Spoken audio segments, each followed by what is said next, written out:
New Thought Media Network. We are a global broadcast network of positive music, media, and entertainment, inspiring humanity's evolution along the journey of enlightenment and creating a world of love, peace, empowerment, and prosperity for all. New Thought Media Network. Positively inspiring. New Thought Media Network is excited to present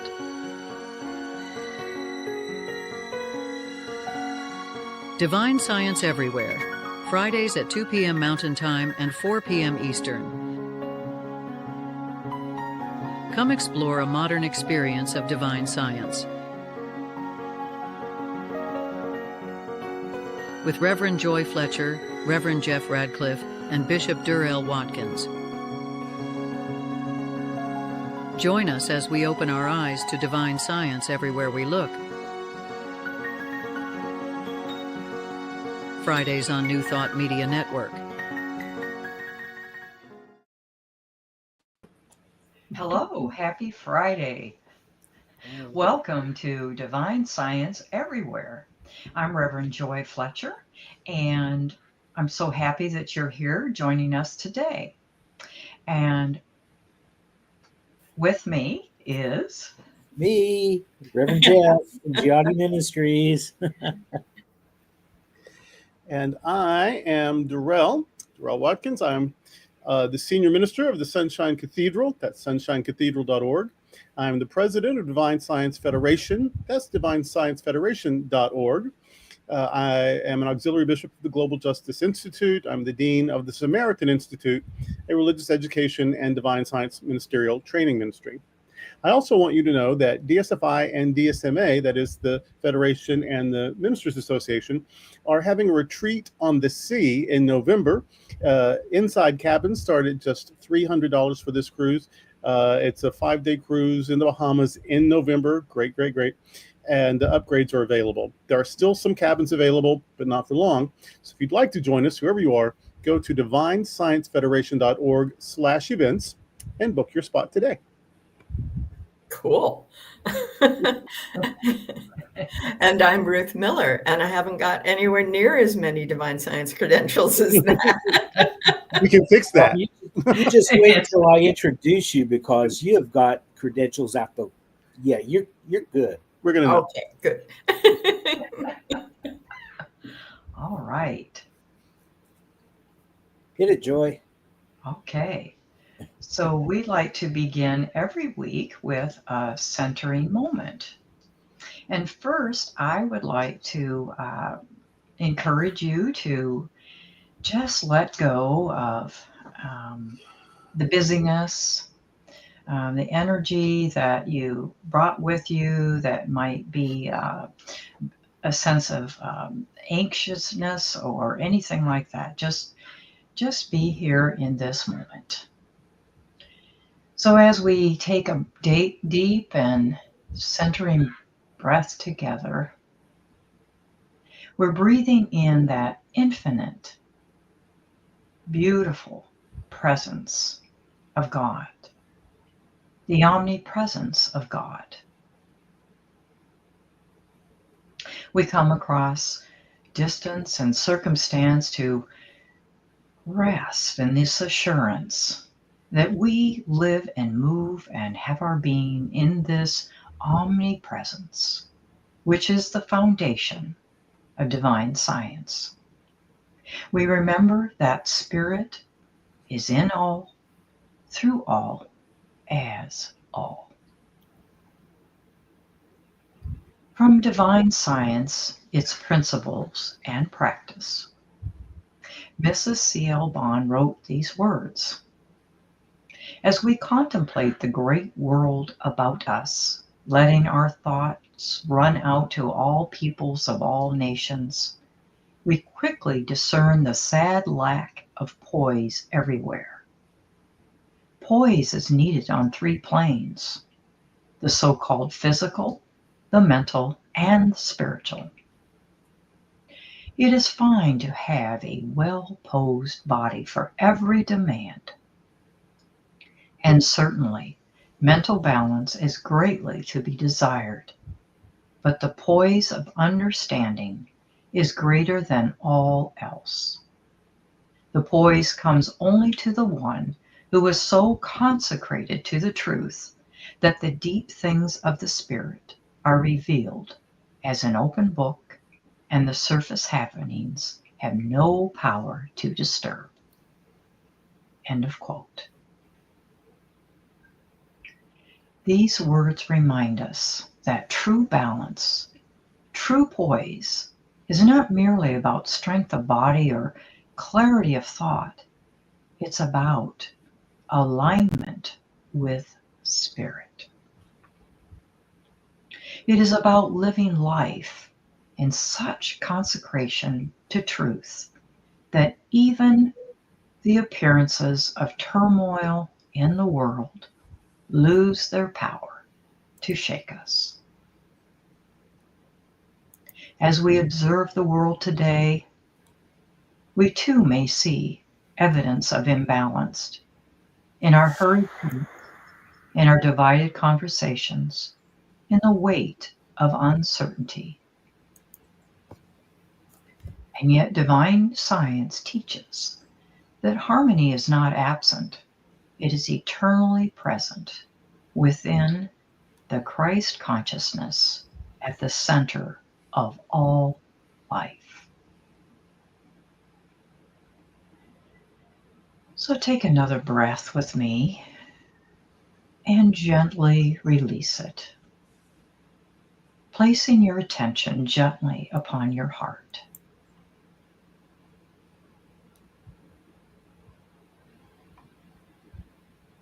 Now imagine these three levels of poise. The physical, where the body rests in ease, each breath steady. The mental, where thoughts quiet, releasing any anxious chatter. And the spiritual, where deep understanding anchors us in truth, unshaken by appearances. Let us rest in this silence, this awareness for just a few moments.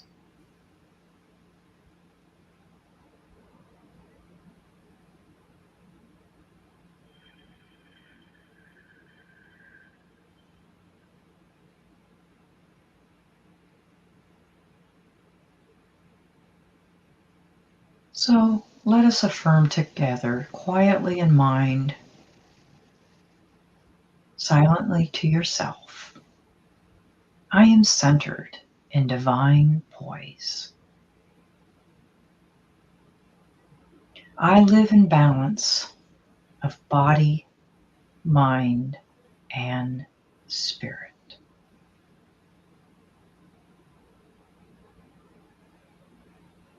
The deep things of spirit, of God, of omnipresence are revealed in me,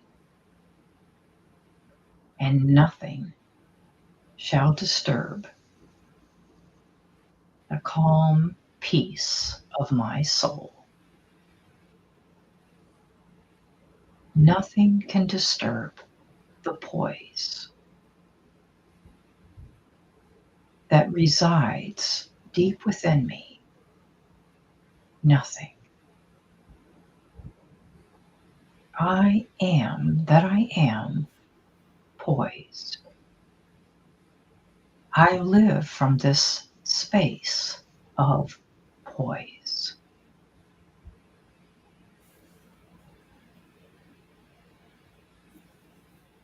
This poise speaks through me, as me, for me.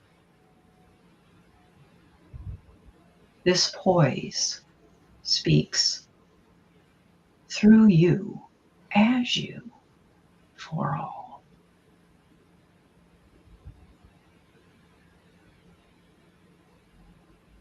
And as we carry forth this poise, we truly do make a difference in this world.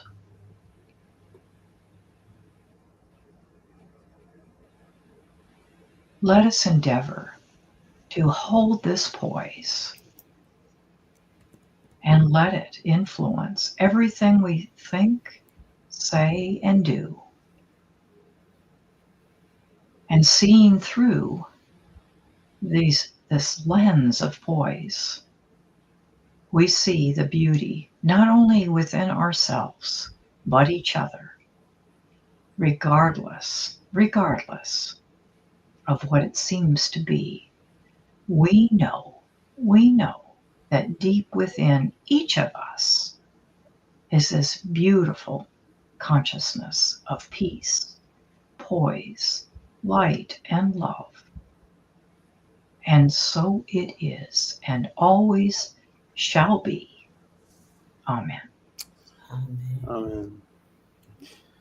Thank you, Reverend Joy.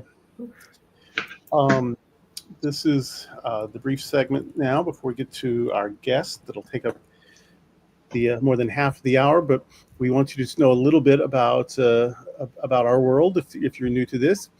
And so I get to mention some luminaries, some New Thought luminaries, and I'll begin and end with divine science. We have a little divine science sandwich. Sometimes we have meat, but today we have meat and cheese. We've got another layer today. We've got 4. And so I want to start with Rocco Errico. Rocco Errico was reared in a Roman Catholic household, attended a Pentecostal Bible college, was ordained in the Assemblies of God, studied for a decade with the Eastern Bible scholar George Lambza, and has been awarded multiple honorary doctorate degrees. He's also a divine science minister, an author, and the founder of the Nura Foundation. He's a powerful speaker and a really good teacher, and still with us. So that's Rocco Errico, one of the divine science greats, actually. The next one, a few weeks ago, I mentioned an Irish bishop from 400 or 500 years ago, George Berkeley, but how his theology of God as substance, not as a person, but as substance, is so New Thought, even though he preceded the New Thought movement by hundreds of years. Well, we have another sort of person like that. This is a Lutheran pastor, Paul Tillich, and he was a professor now he died in 1965 and I was born in 1966. So he was not at my seminary when I was there, but he was a famous professor at Union Theological Seminary in New York. And he was 20th century. He was born in 1886, died in 1965, a 20th century theologian who blended contemporary biblical scholarship, existential philosophy, and ontology, that is the study of being, and psychological insights. He combined all of those, sounds a lot like New Thought already, to articulate a profound understanding of God. Now, and it was sort of earth-shattering. It was very, very new to Lutherans and Congregationalists and Episcopalians, his crowd. He denied the existence, catch this, he denied the existence of the God in whom he deeply believed. That is, he denied God was a being, even a supreme one, but instead was the ground of being. Remember, Charles Fillmore referred to God as pure being. God does not exist, Tillich insisted. Rather, God is existence. For God to exist, God would have to be something. Something has a shelf life. Something has a beginning and an end. God can't be a thing that exists, but God is existence, the existence that things experience. God is the power to be.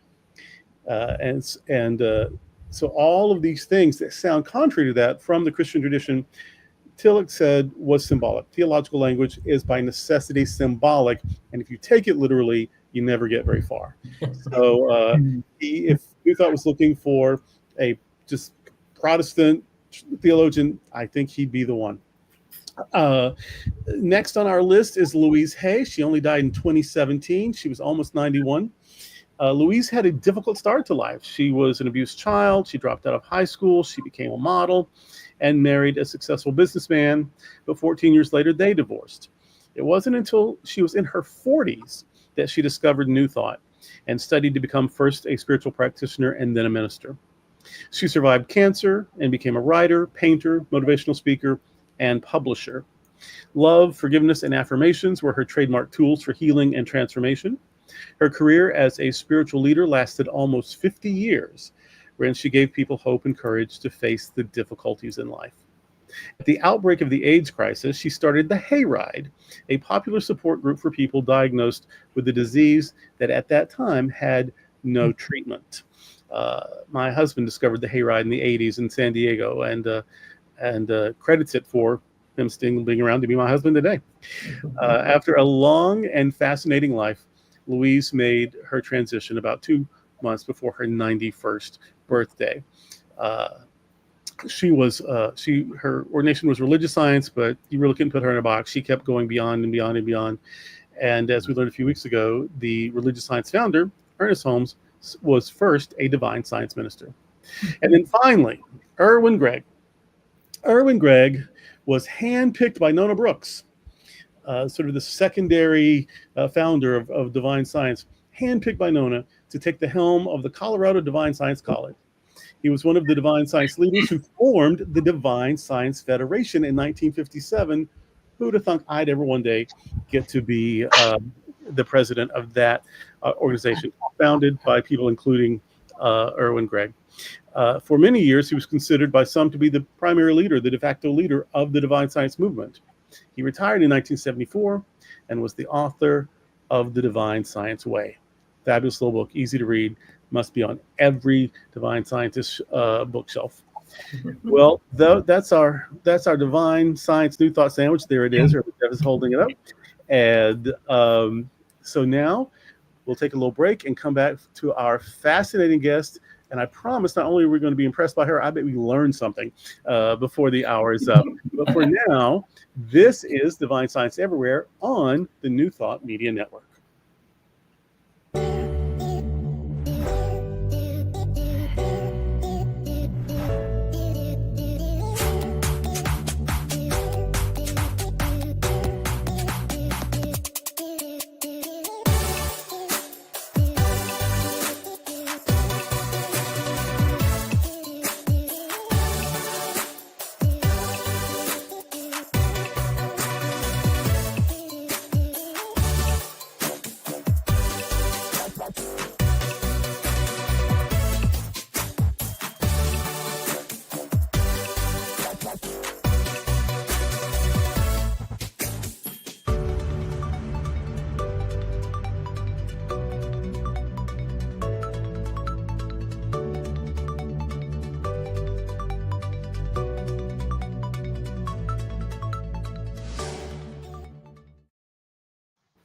Welcome back to Divine Science Everywhere. I'm Reverend Jeff, and I am thrilled to be allowed to introduce our guests each week, and especially today because Reverend Dr. Ruth L. Miller and I have been friends for several years, and I'm looking forward to spending a lot more quality time with her.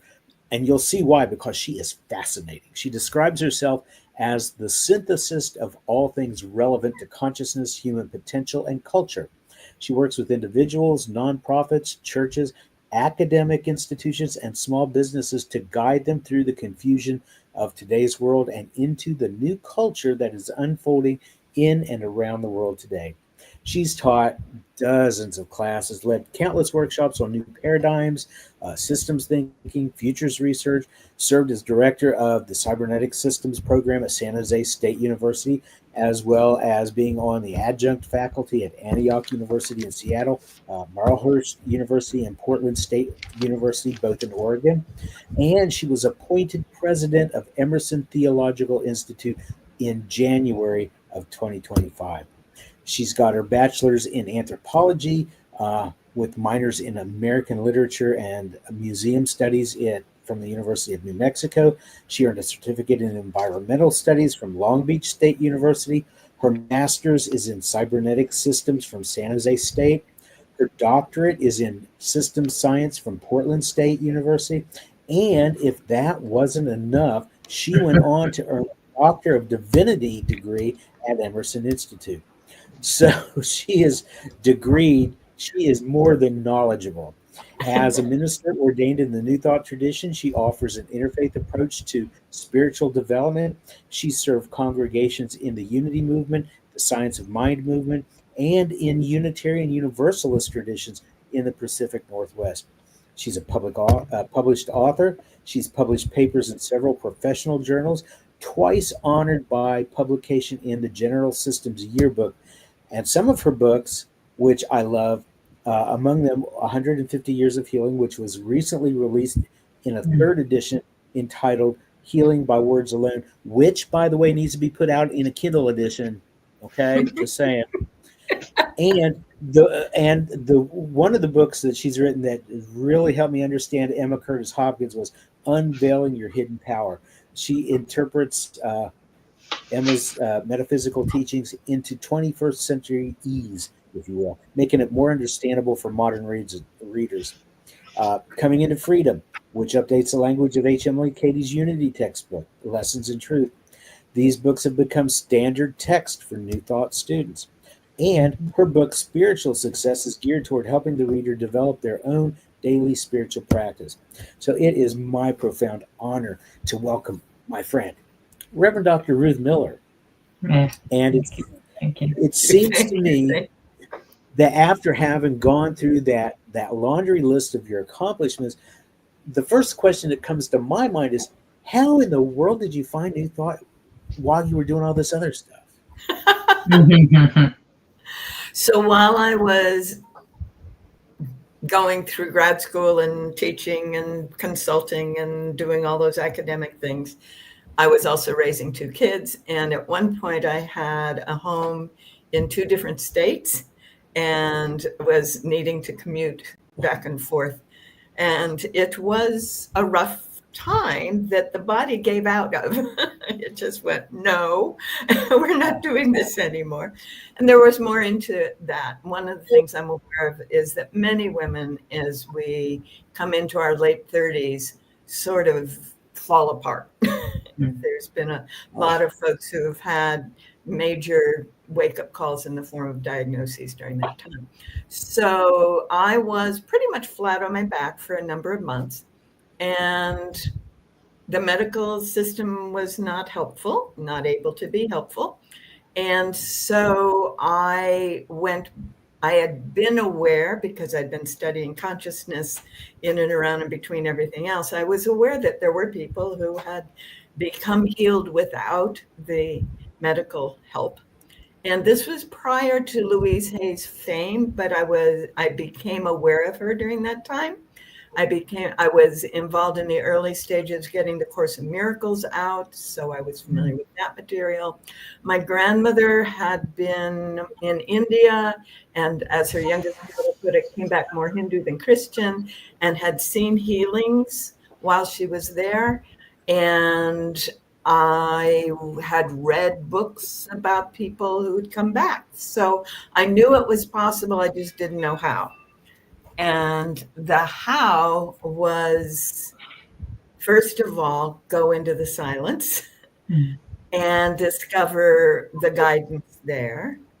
And following that guidance, I would end up sometimes in the lobbies of New Thought churches. Not on a Sunday morning, but on a Wednesday afternoon or a Friday evening or something.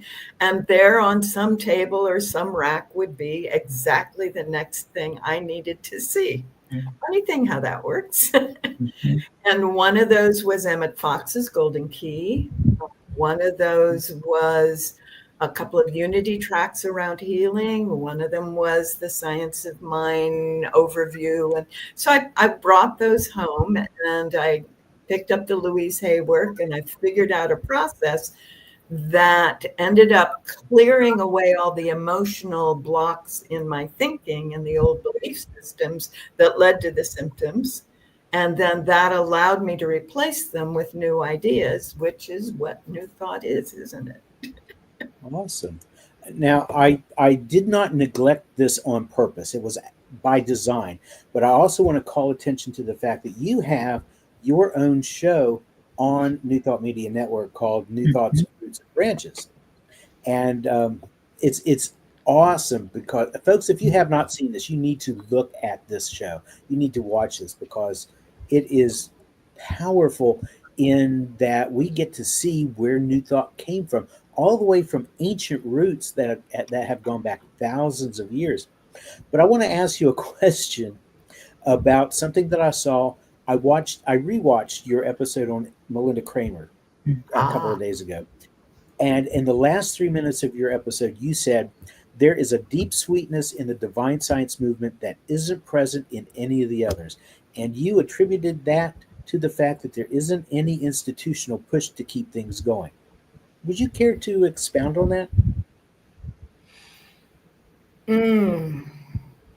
In the other New Thought traditions, as they have evolved, the organization has focused on maintaining itself, which is what systems do. That's just how it works. After a while, the core is lost as the purpose, and the purpose becomes, how do we keep ourselves going? And it's not saying that there aren't wonderful teachings and teachers in all the other movements, but what I have seen in my interactions in the divine science world is just a dedication to the core teachings. Awesome. And one final question for me before I pass the baton on. I learned a lot about divine science founder Melinda Kramer that I didn't know because I watched your episode on here. Now, this is an odd question, but I'm going to go there. As that tabloid used to advertise itself back in the 1980s, inquiring minds want to know. Nothing I've ever read gave me any indication that Melinda had children, but you said she had 3 sons. So I'm just curious to know what we know about them. What were their names? What was I would going on have with to that? go back and look up the specifics on that because that was a few months back. But it turned out that she married relatively young, at for what we consider marriageable age today, and she was doing what one is supposed to do, right? And her photographer husband really wanted an heir, and so she was able to make that happen. One of her sons died very young, and so we only know 2 of them who grew up, and one of them did become the heir to the photography business. I'll have to go back to my notes to give you the exact dates and names and things like that. I'll look forward to that.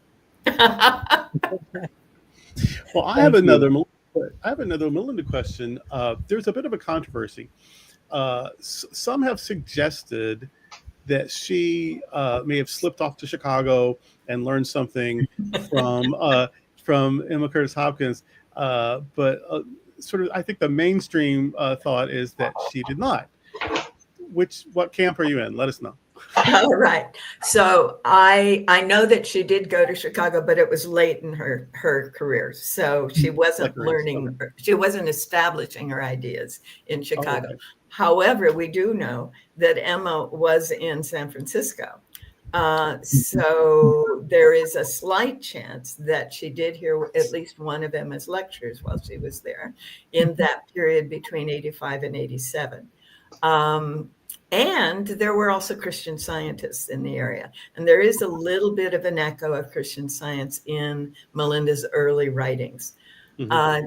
So the other piece is there's an idea that Rupert Sheldrake promotes called the theory of morphic resonance, right? And that is that when anyone within any species, because he's a biologist, makes a shift, that increases the probability of others that are similar making the same shift. Mm-hmm. And so it's very likely, if we look at that period between 1860, when Phineas Cohenby was at his max and Emerson was maxing out, in that same period, that's when Emma was growing up. That's when Emily Cady was growing up. That's when Melinda was beginning to come into her own. So I think in that 1860 to 1885 period, we're going to see a lot of folks coming up with apparently in isolation, what is in the field. Jeff mentioned some books. I also want to plug The Power of Insight, Uncommon Prayer, tiny little book, so amazing. Mary's Power. And if you have any difficulty, because of the language and whatnot, if you have any difficulty with the Course in Miracles, Dr. Miller has a book that will fix that for you. In fact, thank you. It's the best non-primary Course in Miracles book I've ever read, actually. So that's so just some more of those. What was the name of that, by the way? Expect a Miracle. The Essential Course in Miracles. Right. Yeah. I'm still waiting on the interpretations from Thomas Trower that I asked you about a couple of years ago. I got it. Yeah, it's great. The Creative Power of Thought. How have I missed it? I don't know. We'll have to make sure you get a copy, Jeff. At Uni Village, she did a whole talk on it. She did a whole talk on it at Uni Village. I immediately got the book. Okay. What is the name of that book again? The Creative Power of Thought. Yes, thank you. Okay. Thank you. Right. And what I did is is another one that's been kind of just dry, and I don't love him so much, and I know I'm supposed to, and you helped me with that. Well, good. Good. Yeah. Because I really encourage people to start with the law and the word rather than any of the lectures, because the lectures were designed to be intellectual experiences for intellectual audiences. But the law and the word is where he's getting into his experience. And I love that. So when I put together the book, I took a piece of that. I took some of the book material that was published after he passed. His wife published a whole series on mental activity and healing, words to that effect. And so I took some of the essays from that. I took his God, the creative process in the individual, in which he's describing the beginning of all that is, the creation story. And so I put them all together and ended up with something that feels like a pretty cohesive piece, including his guidelines for doing healings. That was a fun book to do. I really enjoyed that. Right. That's nice. Well, you mentioned that you discovered The Golden Key by Emmett Fox. And so what was the message in that pamphlet that really resonated with you? The essence was stop thinking about what's troubling you and start focusing on God. Yes. Right. Yes. And so it helped me in a lot of ways. First of all, it gave me a very specific, don't worry about the why, the how, or anything about what you are experiencing. Mm-hmm. Now shift into a different focus. That's the first piece. Make that focus be on the highest thing you can conceive of. Mm-hmm. And then for me at that time, because I had been trained in the sciences, but I'd always had a strong spiritual connection and life. And what I hadn't done is integrate the scientific understanding with that spiritual bent. And so I think that may have been part of my healing, was to make that integration. So that barrier was no longer in my being. Wonderful, wonderful. I'm reminded of one of Emmett Fox's writings that talked about if a bear was holding a hot pot, he would let go because it was burning him. So we need to do that when we're disturbed by something, to let go of it. Don't hang on to it. And I thought that was a wonderful metaphor.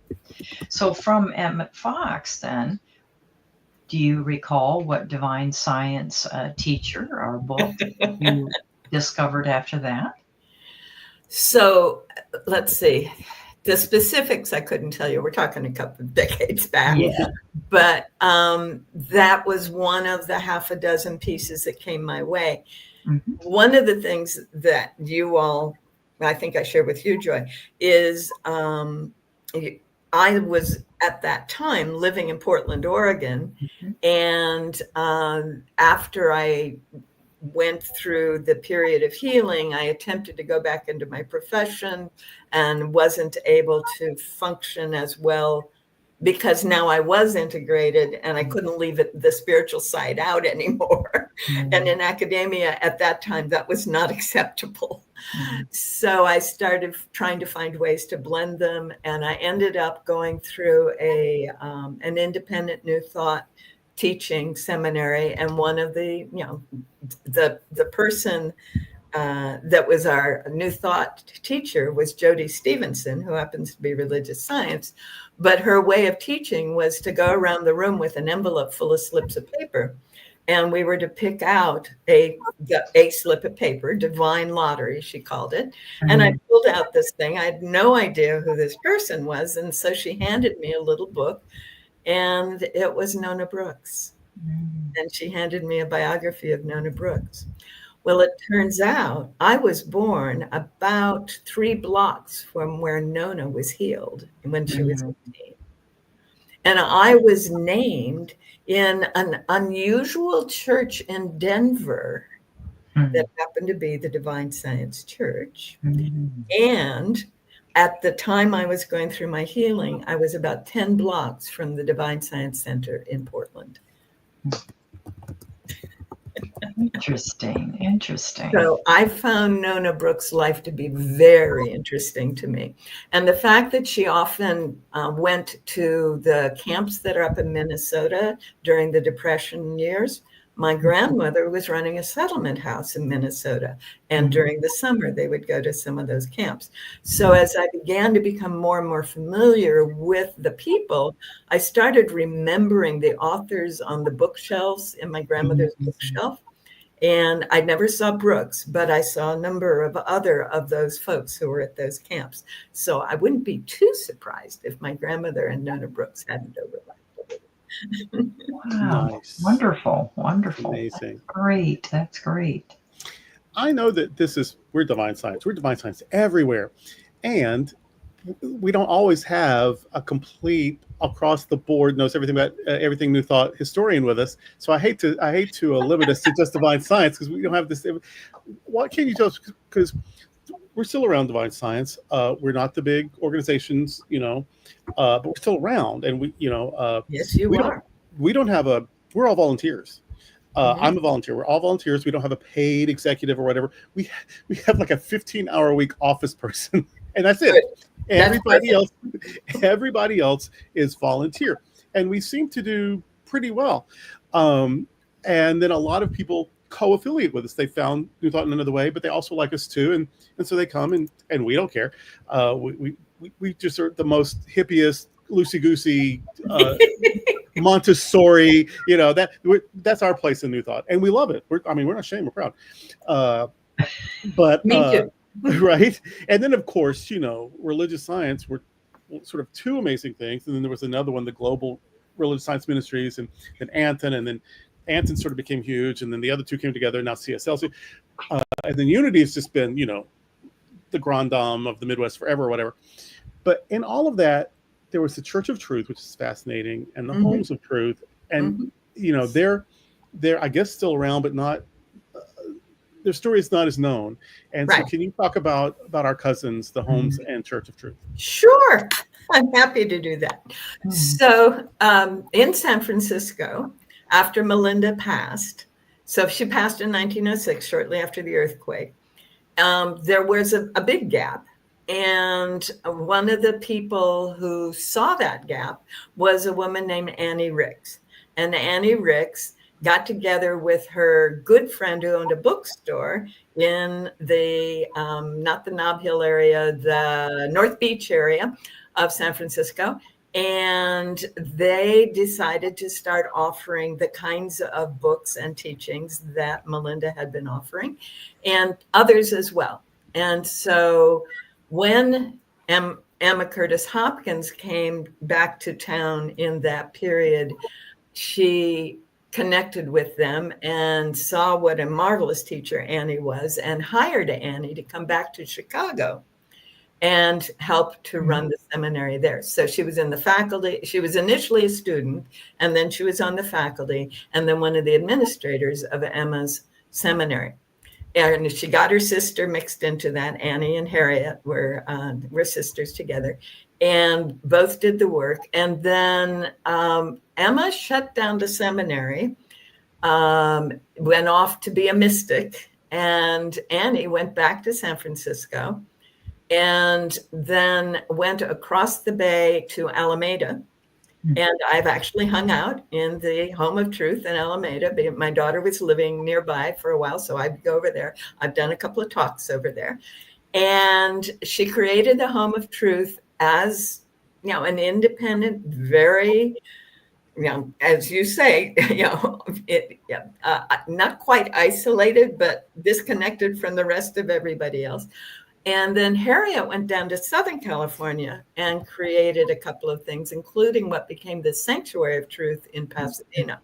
Oh. At one point, there were about 20 of these various organizations around. But again, they never created a structure, and they never tried to tie them all together. They were simply people who had committed to teaching these fundamentals.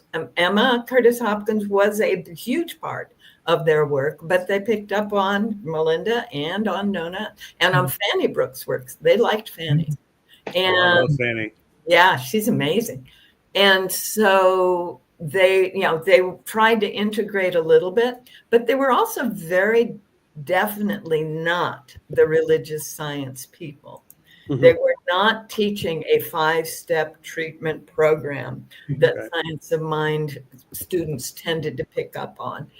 They were encouraging people to spend as much time as possible in the space of the highest truth possible, the capital T truth. Mm-hmm. I hope that was... Oh, that's amazing. That's the most I've ever heard about it, about the Home of Truth. Grier, the Church of Truth. Albert. Yeah, Albert Grier. What is his connection? He was he was Universalist. He founded the Church of Truth, and then he led a Divine Science church. Right. So what? How did we get him? But not keep him whatever. Like he's in, he's out. What's his story? Yeah.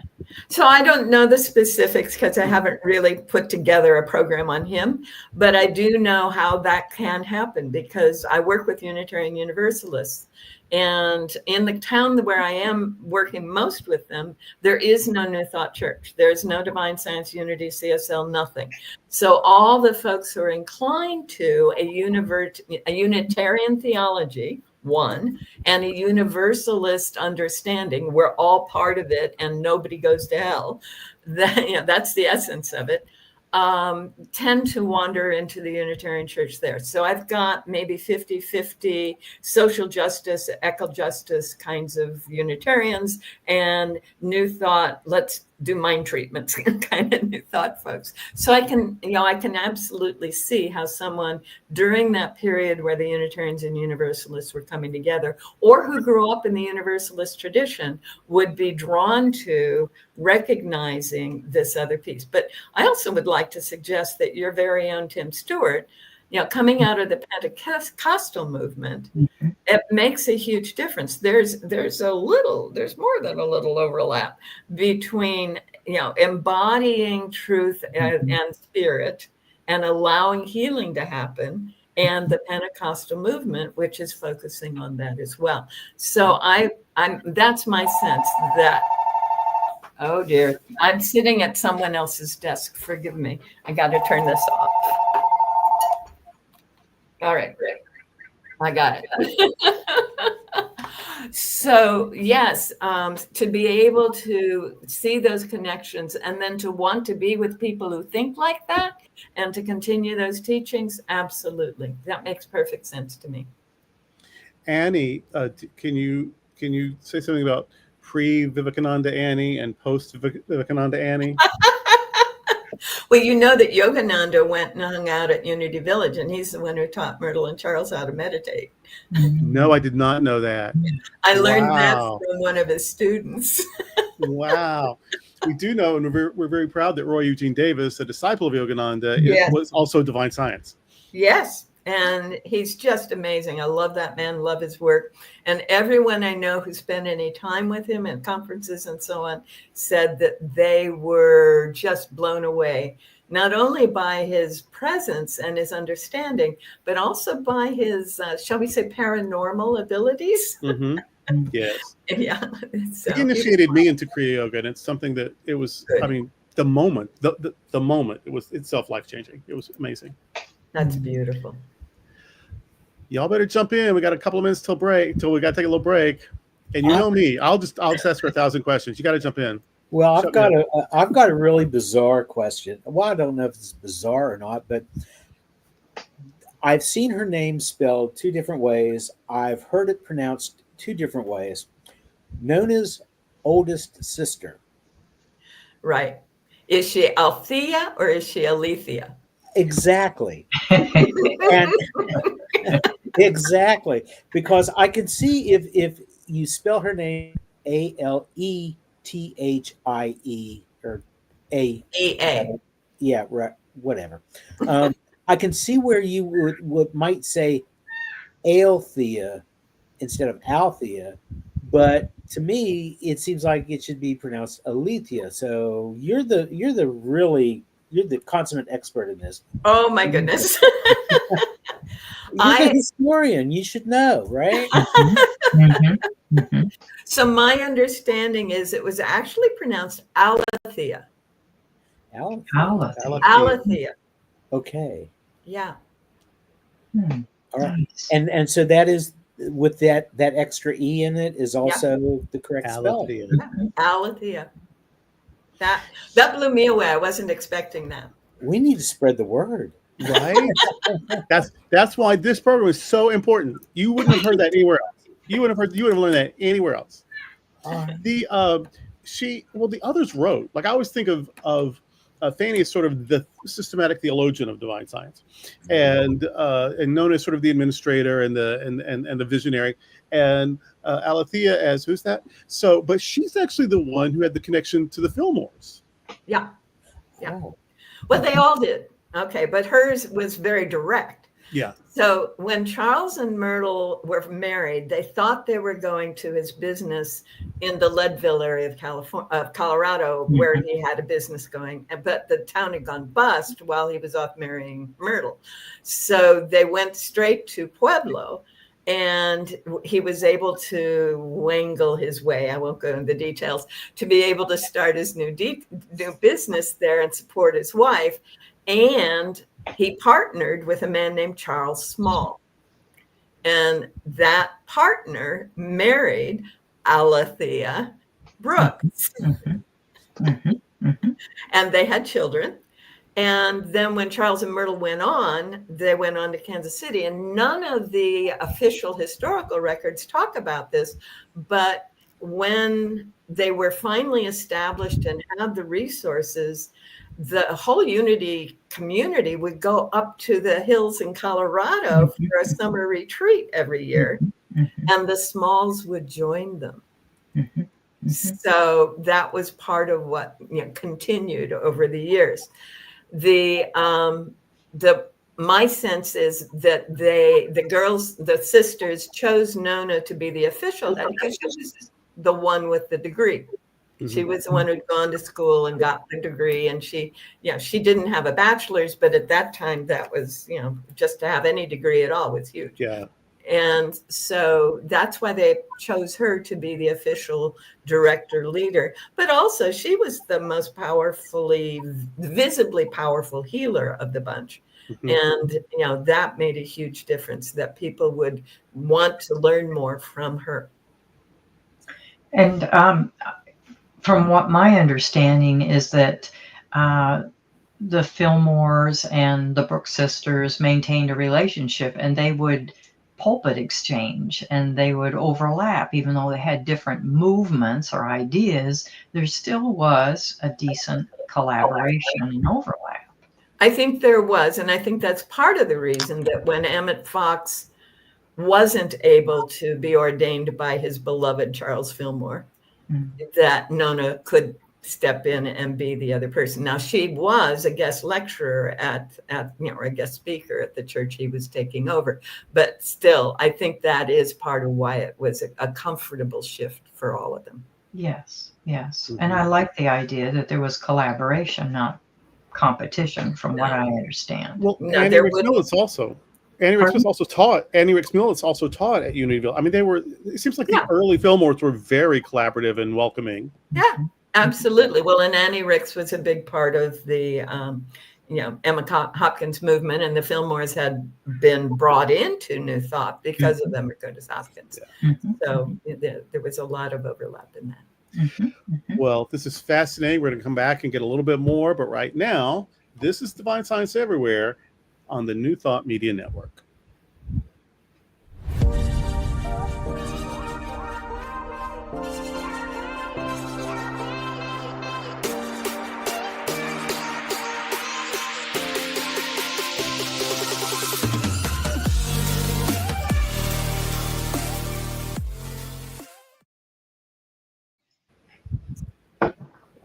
Welcome back. Welcome back.